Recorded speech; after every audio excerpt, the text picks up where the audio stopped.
Hello friends, मैं चंदन मिश्रा स्वागत करता हूं अपने इस वीडियो में। आज का वीडियो एक महत्वपूर्ण टॉपिक के ऊपर बनाया गया है।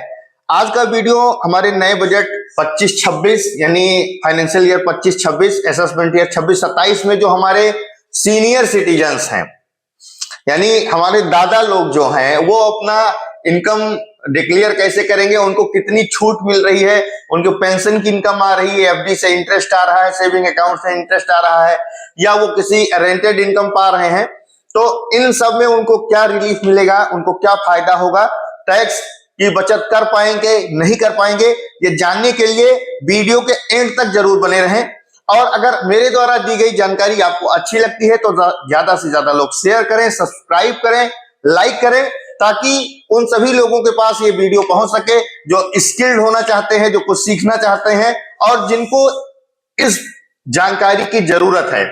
तो हम बढ़ते हैं अपने कंप्यूटर स्क्रीन की तरफ। तो जैसा आप देख रहे हैं ये टॉपिक जो अभी बताया गया है कि सीनियर सिटीजन के लिए, यानी सीनियर सिटीजन को हमारे असेसमेंट ईयर 26-27 में जब वो अपनी आईटीआर फाइनेंशियल ईयर 25-26 की अगर फाइल जब करेंगे तो उसके लिए एक नया टैक्स स्लैब जो आया हुआ है ये आप देख रहे हैं, जिसमें अब 4 का कैलकुलेशन है, यानी कि 4 दूनी 8 दूनी 3 12 चौके 16 पंचे 20 24 है ना। तो ये 4 लाख बेसिक एग्जम्पशन लिमिट जो है, जो पहले 3 लाख रुपए हुआ करती थी यानी ओल्ड टैक्स रिजीम में, अब वो 4 लाख रुपए हो गए, यानी 4 लाख रुपए तक टैक्स रेट ये है नील, यानी नील रेट है जिसमें कोई टैक्स नहीं है। अब ये नीचे देख सकते हैं बजट जो है 25-26 यानी फाइनेंशियल ईयर 25-26 के लिए जो 1 फरवरी को बजट अनाउंस हुआ है, और असेसमेंट ईयर 26-27 यानी कि जो 1 अप्रैल 2025 से नया फाइनेंशियल ईयर हमारा शुरू होगा। तो इस फाइनेंशियल ईयर का जो असेसमेंट ईयर यानी 26-27 आएगा, जिसमें हम आईटीआर फाइल करेंगे, जो हमारे सीनियर सिटीजन यानी कि हमारे दादा लोग जो 60 साल से ऊपर की एज के हैं, उनके लिए है ये वीडियो खासकर कि उनको टैक्स में कितनी छूट मिलेगी, क्या उनको फायदा होगा। अब पहले हम टैक्स स्लैब की बात कर लेते हैं। ये टैक्स स्लैब जो है न्यू टैक्स रिजीम 4 लाख रुपए तक नील टैक्स रेट है, यानी कोई टैक्स नहीं देना है। 4 लाख रुपए से 8 लाख रुपए तक का 5% का टैक्स है, यानी 2 लाख रुपए से 12 लाख रुपए तक 10% टैक्स स्लैब में आएंगे। यही रिबेट यानी 60,000 रुपए जो टैक्स कैलकुलेट होगा, इसी 60,000 रुपए को सेक्शन 87A में कवर किया गया है, जो रिबेट हमको मिलने वाला है, यानी कि हमारे सीनियर सिटीजन्स को मिलने वाला है। इसके आगे है 12 लाख से 16 लाख रुपए अगर टैक्स इनकम है किसी की तो 15% टैक्स देना है, जिसका टोटल टैक्स कैलकुलेशन आएगा 1,20,000 रुपए। 16 लाख से 20,000 वाले में 20% टैक्स है, यानी जिसका टैक्स कैलकुलेशन टोटल आएगा 2 लाख रुपए। और फिर इसके आगे है 20 लाख रुपए से 24 लाख, यानी कि जिसकी इनकम 20 लाख रुपए से 24 लाख रुपए सालाना है तो उसको 25% टैक्स देना है, जो टोटल कैलकुलेशन जिसका आएगा 3 लाख रुपए। और 24 लाख से जो एवब है यानी उसके ऊपर के जो इनकम है उस पर 30% टैक्स हमको देना है। इसमें ये लिखा हुआ है rebate under section 87A up to 60 lakh, यानी कि यही 60,000 रुपए, ये आप जो देख रहे हैं 8 लाख से 12 लाख वाली इनकम जो है, ये 60,000 रुपए का हमें रिबेट मिलने वाला है। अब हम बात करते हैं कि सीनियर सिटीजन कौन है। सीनियर सिटीजन वो इंडिविजुअल्स हैं जो 60 ईयर्स अटेंड कर चुके, नहीं 60वां जन्मदिन अपना मना चुके हैं और 80 साल के पहले के हैं, यानी 80 साल के ऊपर वाले जो हैं, इसमें लिखा हुआ 80 years is called senior citizen, who attend 80 years is called a super senior citizen, यानी कि वो सुपर सीनियर सिटीजन की कैटेगरी में आते हैं, जिनको किसी आईटीआर किसी प्रकार की आईटीआर फाइल करने की कोई आवश्यकता नहीं होती है। तो ये खासकर वीडियो उनके लिए है जो 60 से 80 के बीच में है, यानी उन्हीं को हम मानेंगे। और जो 80 क्रॉस कर चुके हैं उनको हम सुपर सीनियर सिटीजन की कैटेगरी में लाते हैं। तो इनके लिए क्या फायदा, पहला पॉइंट यह है कि अगर पेंशन उनकी आ रही, पेंशन आ रही है उनकी 12 लाख रुपए साल की, जिसपे सरकार ने 75,000 रुपए का डिडक्शन दे रखा है, यानी कि टोटल इनकम अगर 12,75,000 रुपए होती है तब भी उनको नो टैक्स यानी कोई टैक्स नहीं देना है। अगला जो पॉइंट है, if any person get rental income 17 lakhs then tax is zero. क्यों?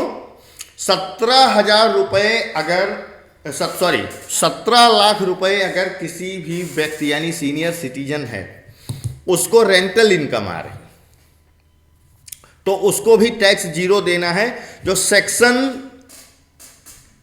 अंडर सेक्शन 24B में कवर होता है। यानी इसका मतलब ये है कि 30% का डिडक्शन आपके रेंटल इनकम पे है। जब 30% का डिडक्शन हम अपने रेंटल इनकम पे निकालेंगे तो वह इनकम 12 लाख रुपए से कम हो जाएगी। और इसमें साफ साफ ये पॉइंट लिखा हुआ है, rental income under section 24B and 12 lakhs is tax free.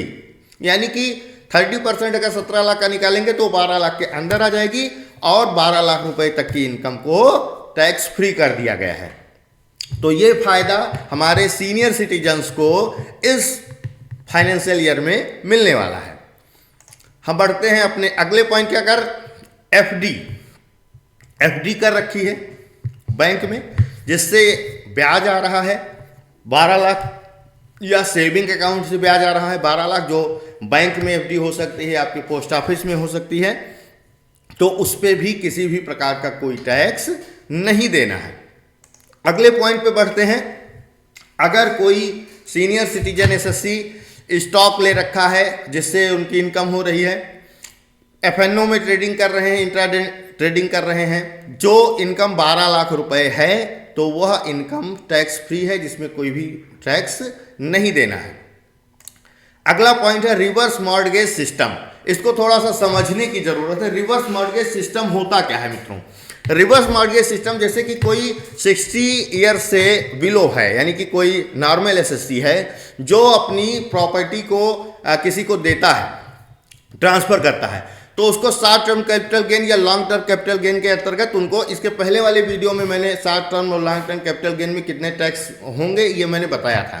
तो शॉर्ट टर्म या लॉन्ग टर्म कैपिटल गेन के अंतर्गत उनको टैक्स पेड करना है। लेकिन अगर किसी भी एसएससी की एज, यानी वो सीनियर सिटीजन में आता है और किसी भी एसएससी की एज 75 क्रॉस कर चुकी है, तो किसी भी प्रॉपर्टी को ट्रांसफर करने पे उसको किसी भी प्रकार का टैक्स नहीं देना है।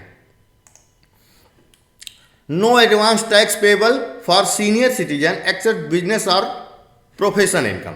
यानी कि हमारे जो सीनियर सिटीजन हैं, अगर उनकी किसी बिजनेस या प्रोफेशन से इनकम नहीं है, यानी वो रेंटल इनकम पा रहे हैं या पेंशन पा रहे हैं या कहीं से एफडी या सेविंग अकाउंट से उनका अगर ब्याज आ रहा है, तो उन्हें किसी भी प्रकार का कोई एडवांस टैक्स देने की ज़रूरत नहीं है।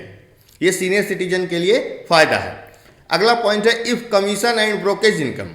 यानी कि अगर वो कमीशन कहीं से पा रहे हैं या ब्रोकेजिंग कर रहे हैं, खासकर LIC हो गया या किसी भी ऐसी कंपनी में जहाँ पे इंश्योरेंस बीमा का काम करते हैं उनको कमीशन आ रहा है, या किसी भी प्रकार की ऐसी एंटिटी है जो काम करने के बदले कमीशन देती है, ब्रोकरेज देती है, और वो इनकम 12 लाख रुपए तक है, तो किसी भी प्रकार का टैक्स नहीं देना है। अगला पॉइंट है जो बहुत महत्वपूर्ण पॉइंट है, इसको जो है सबको ध्यान देने की जरूरत है। डियर पर्सन हु क्रॉस 75, अगर किसी भी पर्सन की 75 ईयर जो क्रॉस कर चुके हैं, income consist pension and bank interest with the same bank. यानी कि पेंशन और उसी बैंक से उनको एफडी,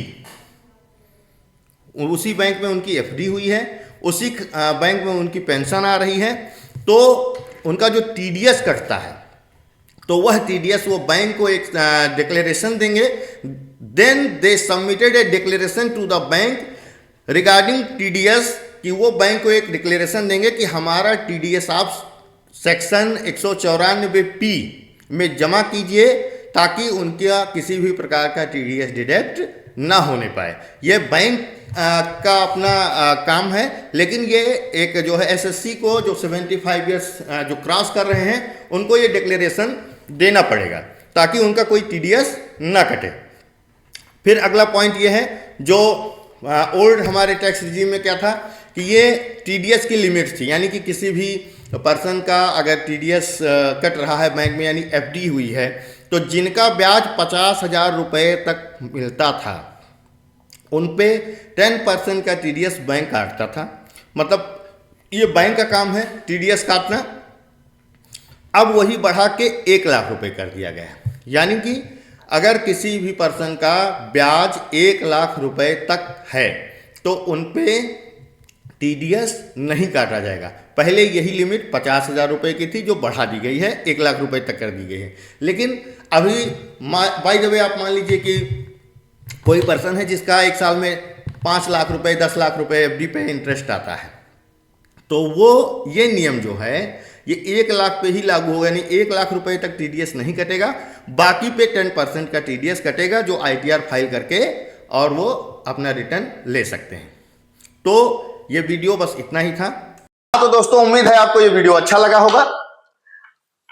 ऐसे ही जानकारी वाले वीडियो, एजुकेशनल वीडियो देखने के लिए हमारे चैनल को सब्सक्राइब करें, लाइक करें, ताकि हम आपको ज्यादा से ज्यादा वीडियो दे सके किसी भी टॉपिक के ऊपर।